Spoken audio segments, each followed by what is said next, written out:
Alright YouTube, what's going on? We're back with another knife review today, and I mentioned this in my SE Zancudo knife review, but I haven't got around to doing this, so I'm busy. So I picked this up at the same time I got this Zancudo. I've been carrying it quite a bit. This is the CRKT Ikoma Carajas. It's designed by Flavio Ikoma, who is the one that came up with the IKBS bearing system, so the Brazilian designer. And this knife obviously has IKBS in it. It's got G10 scales. It's about 3.12 inch blade with a satin finish, and it's a Sandvik 12C27 steel. So it's similar to a steel that Kershaw uses in a lot of their like this. I think the Skyline uses 14CN28, similar steel to that. So it's a Sandvik steel. I really like Sandvik steels. I think they hold their edge well, and they sharpen really easily. So it's going to be a step up from an 8CR13 or an AUS8 or something like that. Probably more comparable to a 440C is what I would guess. But it's a good steel. So this knife runs about 50. I think I got it at Blade HQ. When I picked it up, they gave me a pretty good price on it, but I think it was about $52, $53. So it's reasonably priced. It's a little bit more than a lot of the budget folders, but you do get G10, real G10 handles versus like your FRN and the Zancudo. And I only compare it to that knife just because I picked them up at the same time.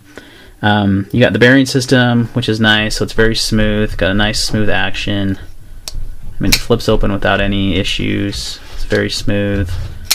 They call this a gentleman's folder, and I actually have carried it for that. I've used it for a gentleman's folder. I've carried it in a suit before and some slacks, so it works pretty good for that. But I think it's just a great overall EDC knife, and I have not seen a lot of footage, a lot of videos on this knife. I don't know if people just don't like the way it looks. I thought it was unique looking. I kind of liked the fresh design elements of it. It's just different than a lot of knives. CRKT puts out some pretty good knives. I've always been pleased with the knives I bought from them, with the Ripple and the what was that one I just had? The name escapes me. But anyway, sorry, brain fart there. I'll remember one of these times, I swear. But a couple different CRKT knives that I've owned have been really good knives, so you can never go wrong with them. It's got a tip up pocket clip. It's got pretty good retention. It was a little stiff when I got it, so I bent it out just a tad, and it's about perfect now. It's got surprisingly great ergonomics. It's very fits my hand, medium-sized hands, and it even has a little room to spare. So it's a really good ergos. It just kind of melts in there in your fingers, and it's just really nice. So it's good for and reverse grips the same way, just really comfortable to hold. That pocket clip's nice and contoured, so it doesn't dig into your hand, so there's really no hot spots on the knife. It's got a forward choil here. It's kind of awkward though to use with the flipper, so I don't know that you would use that, but I guess you could if you wanted to. The knife's not exactly large. You got a small amount of jimping here, and it's actually very functional. It works pretty well. And then you've also got some jimping on the liner lock here. And it is a liner lock, stainless steel liner lock. It's got about perfect centering right there. So it's a good little knife for the money. Definitely recommend it. Nothing negative to say about it. I've been enjoying carrying it. It's held its edge pretty well. I've been using it quite a bit. It's still very sharp. CRKT always sends me my knives. Not sends me, they don't send me any knives. Whenever I buy knives that are CRKT, whenever I get them, they are sharp out of the box. So let's show you. And that's pretty dang sharp. Haven't touched it, haven't sharpened it, haven't needed to. So it's been holding its edge well. It's a good EDC steel. So I don't, one thing I did notice though, if you use it to cut food, and if you use it, like I think I cut with an apple or banana. I think it was banana, and it formed a little bit of a patina on it. So I was able to get it off pretty quickly. But if you used it for food prep and for other EDC food items, it could form a little bit of patina. I noticed that with this, and I've only noticed it with food. So just something to kind of keep in mind. But really digging the knife. I think it's unique looking. I like the blade shape. It's very different. I mean, it's a drop point blade, but it's got kind of like a little swedge that goes along here, and then it kind of swoops down here, and then you've got, you know, these holes here which aren't functional. They're just for design. So all in all, it's a pretty cool little knife. It was new for CRKT last year, and I think Flavio Ikoma has a couple knives that he designs for CRKT, so pretty common for them to use him as a designer. But pretty good little knife. I mean, I'm impressed for the money. I think it's a good price, $50. I think that's about right. Blade HQ did have it listed on their website for, I think, $69, which was pretty high, and I found it on Amazon, and they had no problem matching it. So, but yeah, definitely one I would recommend to pick up. It's a good medium to small size knife.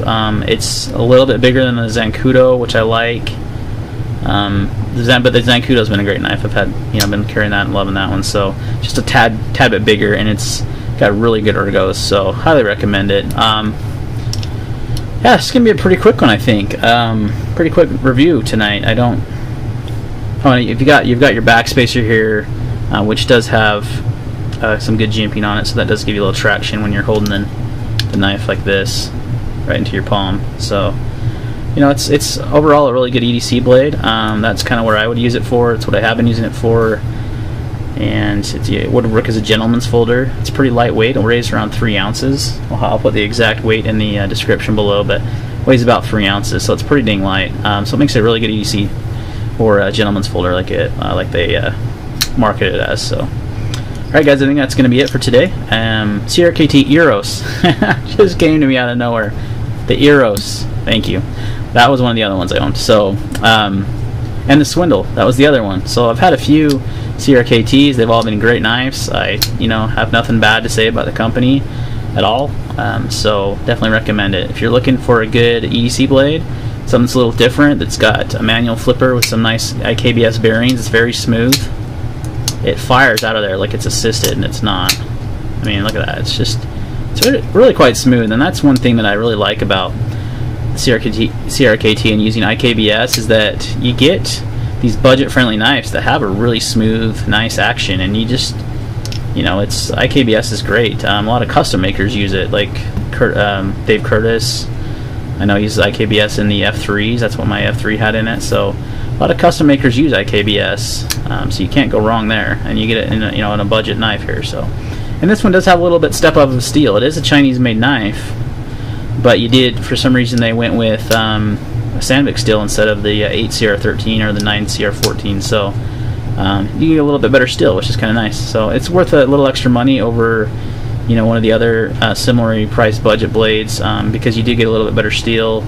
You do get true G10 handles instead of your FRN, and you get IKBS, so I think it's definitely worth it. So, alright guys, that's going to be the review for today on the CRKT Ikoma Carajas.